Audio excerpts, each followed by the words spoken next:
Hi, I'm Mishti Max and I'm here to share this makeup look using my new Makeup Geek eyeshadows. I tried to use as many of the shades as possible to create this shimmery, kinda grungy spotlight eye. It's a little pretty with a kinda rough edge, mixing complementary colors and just playing around with some new stuff.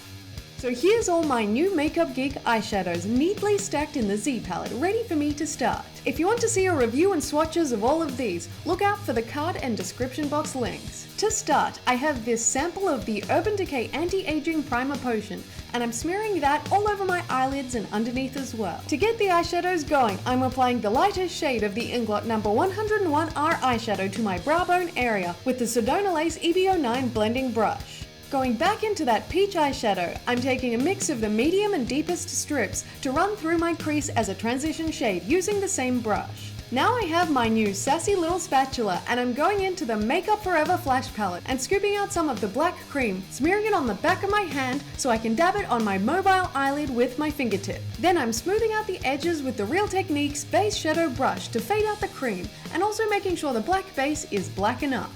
I went in with more transition shade to make sure there were no harsh lines. I'm digging into my new Makeup Geek shadows with the Sigma F70 concealer brush and picking up some Caitlin Rose foiled eyeshadow to apply to the outer and inner thirds of my eyelid.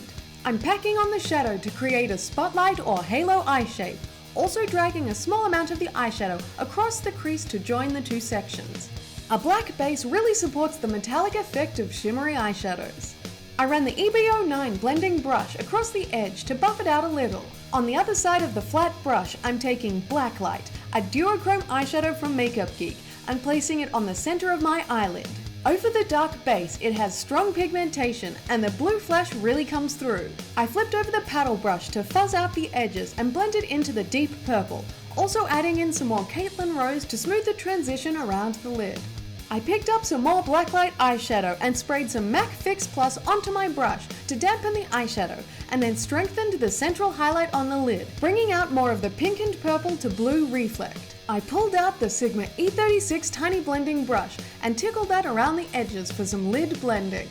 And then I dipped into Bitten to take the burgundy eyeshadow through the crease from outer corner to inner corner, surrounding the purple eyeshadow. I adore this brush, and it's perfect for fitting a color into the crease if you don't have a lot of brow height up there. I took some more of my transition shade and dusted that around the edge of Bitten to make sure it buffs out nicely.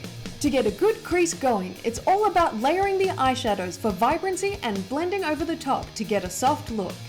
Then I'm trying out this eyeshadow called Stealth, and I'm whipping out my Sigma E47 Shaded Crease brush to delicately apply the cool grey shadow through the deep crease. I'm focusing on the outer edge and only pulling a small amount through to the inner socket. I took a tiny amount of Caitlin Rose on that brush to run around the edge of the lid. Then I'm taking a combination of Stealth and Corrupt to darken up that crease line, putting most of the product on the outer edge, but giving some love to the inner sanctum as well. I wanted to bring back some of that burgundy that got lost in the blending, so I layered more Bitten with the tiny fluffy brush all across the crease, keeping that round shape to the eyeshadow. I also went in with the peach to buff out the edge and highlight the brow bone some more. I made sure both sides were even, including the depth of the darker eyeshadows in the crease, and I touched up the lid to make sure everything was as bright as it needed to be. I grabbed my Inglot No. 77 matte gel eyeliner and an infamous pointed cotton bud to apply the inky blackness to my tight line. I wiggled that in between my lashes and dabbed on a few dots along the lash line close to the lashes so I could use the Makeup Geek pencil brush to smudge the product along the lash line, creating a hazy eyeliner effect. There's no wing needed, but I made sure it was heavier on the outer lash line. It's time for some gooey shimmer, and you know what that means. Cottage cheese right there on my tear duct. To cover that shit up, I dumped the Sigma E30 pencil brush into the foiled eyeshadow Daydreamer and swirled that in there for an inner corner highlight. To keep it interesting, I brought my seldom touched Inglot matte gel eyeliner in No. 73 into play for a purple waterline feature, making sure there were no clumps in my eyelashes. Starting on the lower lash line, I went back to Bitten and my tiny blending brush to make the matte burgundy eyeshadow encircle my eye, taking it down fairly low and joining it up to the upper crease. I picked up some more black cream from the Makeup Forever Flash palette with a pointed cotton bud to apply it along the lower lash line, blending it out to soften the edge. I smoothed the edge with the tiny fluffy brush and then picked up some Caitlin Rose to apply on the outer and inner edges and placed some black light right on the center of the lower lid. Then I picked up some Corrupt on the Makeup Geek pencil brush and darkened the outer corner.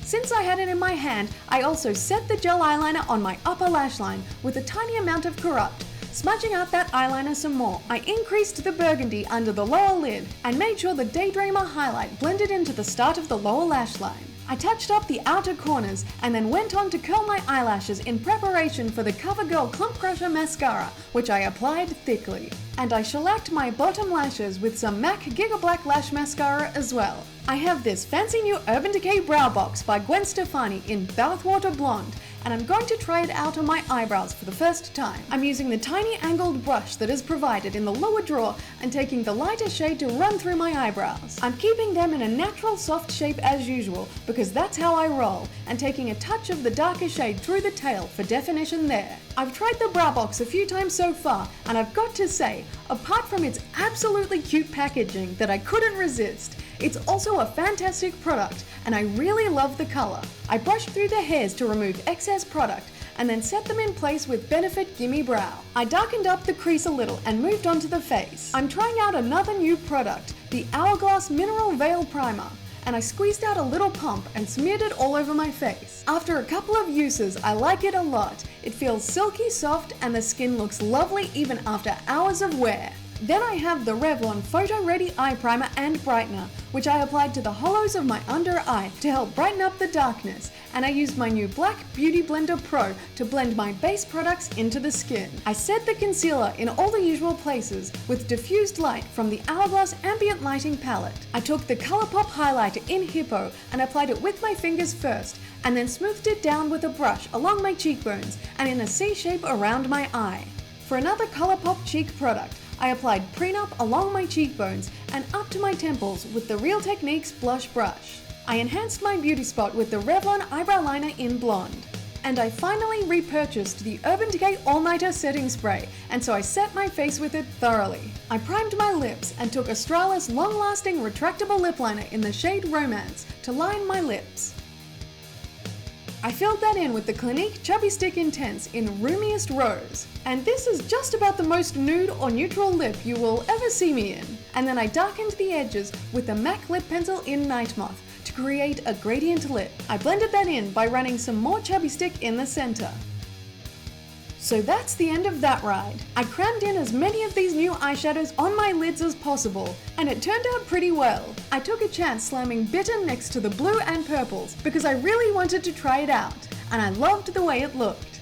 Once again, my lips were dry as fuck, so I chose a creamy option and avoided anything vibrant to draw attention to how they were messed up. And I actually enjoyed the warm burgundy/maroon shades, matching the crease and drawing the whole makeup look together. Thanks for watching. I hope you enjoyed this dark and colorful makeup tutorial, and don't forget to subscribe for more videos. Also check out my band and podcast on iTunes.